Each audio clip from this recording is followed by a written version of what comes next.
You're born alone, buried in swamp mud. No parents, no help, just a whisper from a tree that tells you how to live or die. That's how Argonians come into the world. In Black Marsh, the air is poison, the ground is a trap, and the creatures lurking beneath it, they're worse than nightmares. Argonians don't arrive like other races. They hatch, alone, from sticky eggs buried at the roots of ancient sentient trees called the Hist. These trees don't just watch. They choose who you become. They shape your thoughts. They give you orders. And if you can't hear them clearly, you won't survive. Because in Black Marsh, confusion kills. There are no lullabies, no second chances, just instinct and the swamp. So what kind of being survives this? What kind of soul is forged in a place where love is replaced by obligation? This is the brutal origin of the Argonians, hatched in silence, shaped by the Hist, and left to survive the swamp alone. From the second they hatch, Argonian younglings are on their own. No parent, no teacher, no food, unless they catch it. The swamp doesn't wait. It attacks. Giant snakes, flesh-rotting insects, carnivorous plants. Even the water wants you dead. Making it through the first week? That's a miracle. But Argonians have weapons. Born with gills, they vanish underwater. Their skin, designed for camouflage. Their minds, wired to survive. The Hist speaks in instincts, sudden flashes of danger. Don't walk there. Hide now. Hunt later. Stealth isn't taught, it's embedded. They move like shadows before they can even speak. Every meal is a battle, every step a risk. Sleep is a gamble, with one eye open. But those who survive don't just grow stronger. They grow smarter, sharper. And just when they think they've learned how to live, their body changes, and new rules begin. Surviving childhood is just step one. As Argonians grow, their bodies change, and not like yours or mine. Bones stretch, skin mutates.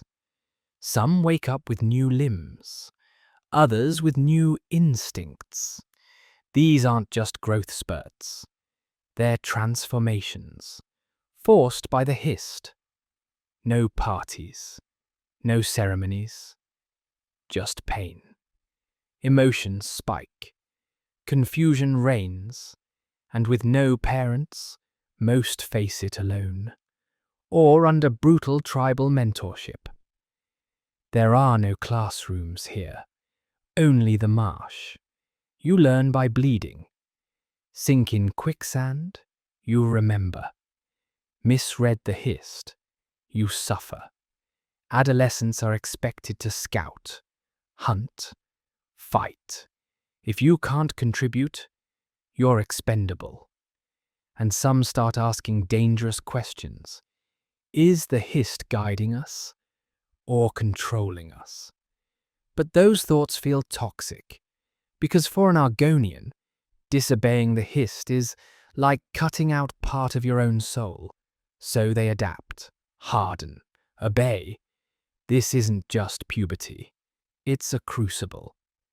And what waits on the other side isn't freedom. It's something far older. To be Argonian is to belong to the Hist. Body, mind, soul.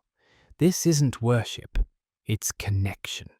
Every decision, every instinct, every purpose comes from the whisper of ancient trees. Even in death, Argonians return to the Hist, absorbed like rain into roots. But what feels divine can also feel like a prison. Imagine a voice in your head that never stops. It gives you purpose, but it also gives you orders. Argonians don't choose their paths. The Hist chooses for them. Warrior, healer, assassin. Your role isn't a dream, it's a command. Refuse, you're exiled. Or worse, broken. Even joy bends to the Hist.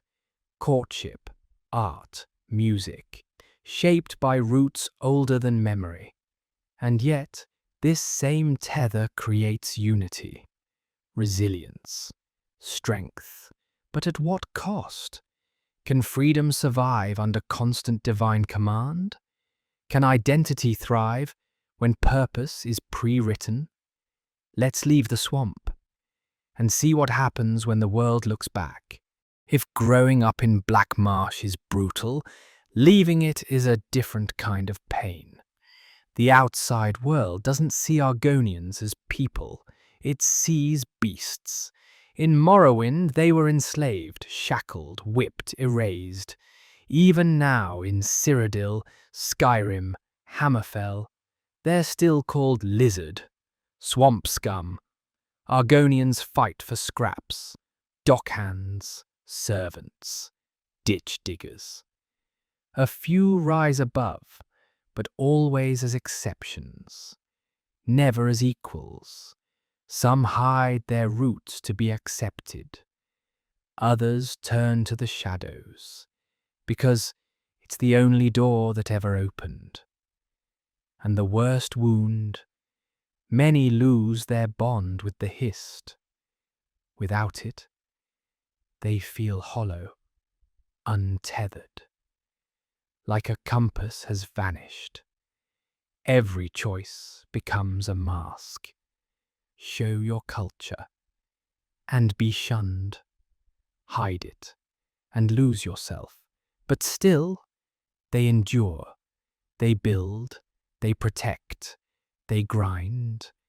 And with every quiet act of strength, they reclaim their place. So what's left, after identity, homeland, and soul, are stripped away? One word: resilience. To be born Argonian is to be born into struggle, childhood in mud, identity shaped by ancient will, adulthood marked by exile, prejudice, and silence. And still, they rise, not just to survive, but to endure. Pain doesn't define them, it sharpens them.